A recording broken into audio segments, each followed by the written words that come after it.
9 though, let's turn to rugby. Alan Quinlan is with us. Alan, good morning to you. Morning, lads. How are you? That was an interesting encounter between Leinster and Munster, because Leinster really not that much to play for. Picked a team that was largely made up of those players who they'd sent to South Africa, which was the second string, and they were still better than a largely first choice Munster team. Like in the long series of Leinster-Munster defeats in recent seasons, this one's surely the worst.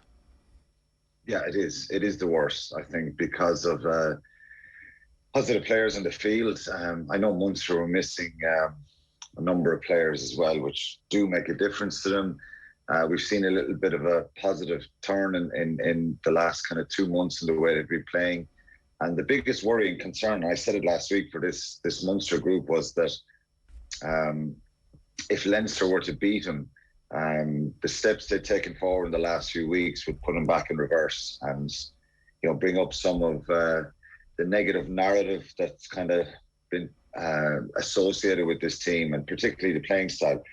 I tell you, Gerard, I always talk about stats, and I look at the stats of all games, and stats sometimes can be misleading, because rugby of all games is you can have 30-40% possession and score in crucial moments, and just you can manage the game if you're strong defensively and you're accurate and you're sensible in where you play the game. You can still win. So they can be a bit misleading at times. The stats in this game tell us one story. Leinster had 41% possession. So Munster dominated possession of the ball. They had 61% territory, Munster, so they were in the right areas. But the stats would tell me and indicate to me that Munster are a poorly coached side who are not accurate, not clinical with the ball. They're not. They just don't have that ability to kind of strike and get crucial scores at the right time. And that's exactly what this Leinster team the other night did. So it tells me also that, from the opportunities they created, very, very clinical, very comfortable in the way they play. It looks it's easy on the eye. It isn't flamboyant where they're throwing the ball over and back just for the sake of it. They're very, very accurate. They're timing a pass. The lines are running. And Munster are behind, way behind in those stakes, unfortunately, because they're not comfortable and used to playing at that level. And you mentioned there, Leinster nothing to play for. Well, regarding the league table, they've nothing to play for. But when you have a group of players who are desperate to get up a level and play on the top team and play in Europe for Leinster, players departing, finishing up, Devin Toner, Sean Cronin, they had a fair bit of more. And then you're playing against your biggest rival. So they had huge motivation. And Munster were the team who looked not to have any emotion. They had no emotion and drive, whether they're tired or fatigued, but their accuracy was dreadful. And it was up there with, it's probably the worst defeat. That's the 8th league loss in a row, and that's the reality that you can't hide away from. Yeah, Munster were beaten by a team half full of Football Manager regens. Like, you hadn't heard of half the players for Leinster before. Well, I tell you, Owen, I was at an event before the game, and I asked somebody who's Rob Russell. There was a load of Leinster fans there, and they were, it was a bit of banter, a bit of crack, and I asked some of them to name the team, and in all their knowledge, they weren't able to name the team. They were kind of shying away. They were afraid I was going to ask them to stand up. And I asked one person, who's Rob Russell, and I think one person in the room was there, and that's no disrespect to Rob Russell. He's very, very talented rugby player. Cormac Foley, he was brilliant for him as well, and I think a lot of them just stepped up, and we're going to see a lot more of those young Leinster players. And I think for the young Munster players, the ones that we kind of spoke up in the last few weeks, they just didn't perform. And this is the big stage. And sometimes Munster fans have been frustrated with me over the years for kind of maybe being perceived being overcritical. But you've got to do it in the big games. And, when it comes to Irish selection and everything, the Leinster-Munster game was the one. It was kind of like, with respect to the other provinces, it was the final Irish trial, and unfortunately some of the Munster players have done more damage to themselves now and the Leinster players then enhanced themselves. When you say Munster are a poorly coached team, how does that manifest itself in particular on Saturday night? Is it skills execution? Is it just these one-out runners, the consistency of that, which I guess illustrates a lack of a game plan or a lack of an inventive game plan? Well, it would suggest this to me, Owen, because from what I can see, and maybe I'm wrong, maybe someone can come on the show and tell me I'm wrong. When you have a lot of possession and you look like you're going over and back, there seems to be a lot of confusion. And they were under a lot of pressure when they had the ball because Leinster's line speed was incredibly aggressive. And I talk about the emotion.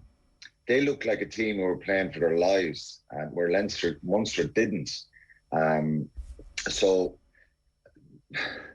Munster, how many passes went to ground? Even when Conor Murray was passing, you can blame Conor Murray for the accuracy to pass, or you can blame the player's shape in attack, that they're standing too flat, they're not running onto the ball, they're not giving him options.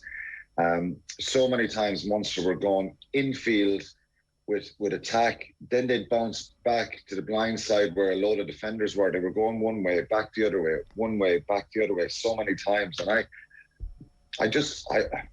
I wasn't working at the game. I brought my son to the game and some of his friends. So I was in a pretty relaxed kind of state watching it. And I was just kind of, sometimes when you're on commentary, you're more engrossed on the ball. So I was kind of watching the different shape of Munster's attack at times. And it was just pretty flat. Their lines are running. They were getting each other's way. Their realignment was poor at times. Now, to be fair to them, in the last number of weeks, it's been so much better. But when you come up against a team like they did on Saturday night, are incredibly aggressive and not giving them any time on the ball, I think when you're not used to doing something and you don't have this template in attack and a structure and a kind of set rules about your shape, you come unstuck. So the big picture here is not as bad as the here and now, if that makes sense. So I think they can only get better. I do think there's a lot of good players there. But Leinster are kind of the standard setters, really, in the attack. And you look at the way they're coached. On the flip side, looking at the way they ran, the lines they ran, the way they executed their catch-pass situation, a lot of simple stuff, and it's not overly complicated. So it would suggest to me that the attack coach from Munster then hasn't done his job. So they just look at sea and at odds at times when they're trying to attack. In fairness to them, the effort level is there. The commitment, they're trying to attack. Even at the end when they were going for the bonus point, they were just going lateral, over and back. And so you would have to say they're badly coached in attack. And they can get better at that. So for anyone who's thinking this is, I just think it highlights what needs to happen going forward. That and you look at what Stuart Lancaster has done in Leinster, the standards they've set and the way they just can make so many changes, and there's a real template or a game plan that players just seamlessly transition into. So that's where Munster need to get to, or at least try and get to, because they need to improve that whole shape in transition after a number of phases. And that was probably the most disappointing part. Obviously conceding a penalty try from a maul. A couple of times in the first half, Munster had mauled 7-8 yards out. One in particular where Leinster got in and slapped the ball to the ground and it was given as a scrum. Just not clinical enough in crucial areas. And you can't just go out and say, well, to play the way they've played and suddenly every pass stick. And I think, against Toulouse, against Exeter, against Ulster, they showed moments that they're trying to attack, and they have tried to change in the last couple of months, but it's too soon really for those crucial moments just to stick and to happen. And that's what Leinster did the other night. They punished them at certain times, and just look at the Cormac Foley try, the line that Kieran Frawley runs off Jamie Osborne, just short little line, so accurate, it's on the money, clean through, one pass try. It's brilliant, and they scored brilliant tries the other night. Where Munster's tries, the Jack O'Donoghue try at the start, that was a brilliant try. In fairness, they're close to the line, but the others then are Mike Haley pick and go under the post, Very, very intelligent out of him. And Conor Murray's one is from an up and under. Where else did they look like they were going to cut Leinster open? They didn't really, and they had a lot of possession. They had only three clean line breaks. Leinster had 7. And again, Munster missed 25 tackles, which is, it's very hard to win a game when you miss 25 tackles. So, of course, there's worries and concerns, but I think the bigger picture regarding the structured game plan and what Munster need to do, and there's no guarantee it'll work. No, there's a lot on Mike Prendergast's shoulders there, where it's like, he's going to come in and fix this, but it has to be an attitude thing. Like, I know, we're laying this at coaching, but there's also the missed tackles is an attitude thing. Like, the players have to shoulder some of the responsibility here too, surely. Absolutely, of course. Listen, Ger, and you probably remembered well, I got lambasted in 2016 when I criticised the structure and called for change within the organisation.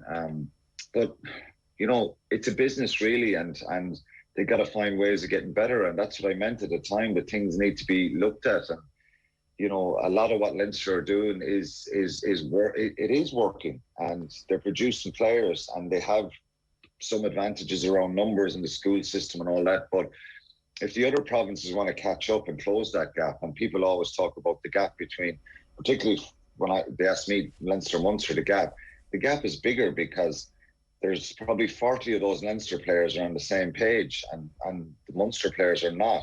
Okay, it comes down to some quality as well, and Munster are deficient in certain areas, and they need to improve there. But if you put the best Munster team on the field with no injuries, and you have the likes of Ty Byrne and R.G. Snyman and Coombs and Dave Kilcoyne back, Andrew Conway fit, etc., they still need a better structure in attack, and that's tries, win matches, good decisions on a rugby field, being comfortable with making good those decisions, and the top end players do that.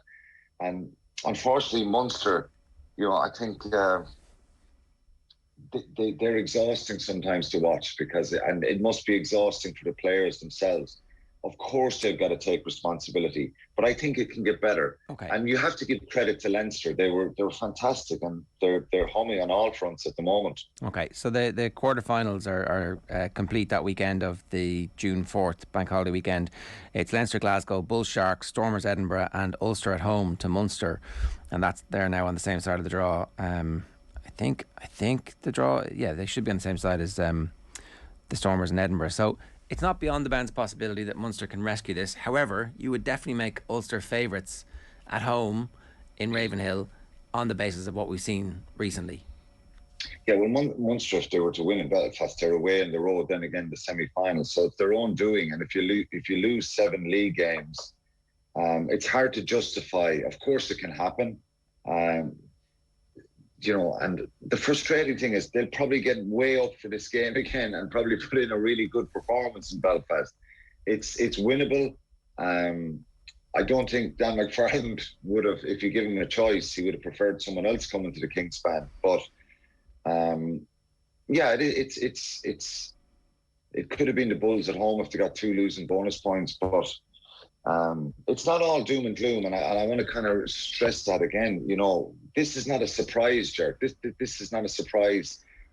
Saturday night was a surprise, but it's not a surprise that the season potentially could peter out with negative performances, negative results. As I said, if you're not comfortable with doing something and kind of performing at a certain level in attack, it's hard to kind of just change that and for it to happen in the space of a couple of months. So, they can go to Belfast, of course. The last time they won there a number of weeks ago, they played very well. They controlled the game. Physically, they were very good, and they were probably, Ulster won't. They're very, very dangerous, I think, and they showed that in their performance. The worrying part for Dan McFarland is how porous they were at times with some of the Sharks' tries the other night and the way they came back into the game. The difference the next time they play, if he's fit, is Dwayne Vermeulen. I think he didn't play in that game a number of weeks ago, and he's been kind of a really important presence for Ulster this season. Good weekend other than that, though, for your Tipperary hurlers and Liverpool. Oh, Jesus Christ. I was afraid you were going to say that, Joe. Yeah, disaster. Got a little bit of a taste yesterday what was happening in the Premiership. Jesus, when Villa were 2 up. I was then focused on Liverpool trying to score, but no good. And not a surprise, really. At least they won in the end. It'd be worse if City lost or drew and Liverpool didn't win. But Tip worrying time for Tip as well. They were well beaten yesterday by Cork. So not a great weekend, but you have weekends like that. Sometimes you have the Carlsberg weekends, so it's wasn't a good one, no. 100%. Alan, we'll let you go. Thanks a million. Cheers. Cheers, lads. Thanks. It's Alan Quinlan giving us some thoughts on the situation with Munster. Was it the worst? Is it? Yeah, it probably is in isolation. It probably feels a bit more raw, given it's only 48 hours ago, but it's also the nature of the team that Leinster put out that really kind of opens up a chasm here, and also the real concern that is there a mental block with Munster at the moment when it comes to Leinster, that regardless of all the quality that Leinster have, Munster just have there's a bit of a hoodoo going on here. Yeah, well, when the teams were named, Munster were favourites to win the game. Like, you did expect it. Look, let's wait and see what Munster are like when they have Snyman in the team, and if that's this transformative Snyman and Keep saying that though. The new backroom team. And the other thing is that, like, it's rugby. There's always 20% of your first team injured, because that's the way it goes. Yeah. Like, waiting for Snyman is probably not going to be the greatest policy for Munster hope over the next little while. It'll help for sure. Sounds like a Beckett. I was just about to say, yeah. I mean, the reason there's no interval in the Beckett plays is because they're all so bleak. Everybody would leave at half time. I was just about to say, which is more bleak, the work of Beckett or the Van Graan Munster era? There's the YouTube headline. 9:37 this morning. OTB AM is brought to you live each morning. Is it? Yeah, of course Munster's more bleak. It's 50-50. I mean, I would never downplay the work of Samuel Beckett in such a way. That's what the joke was, obviously.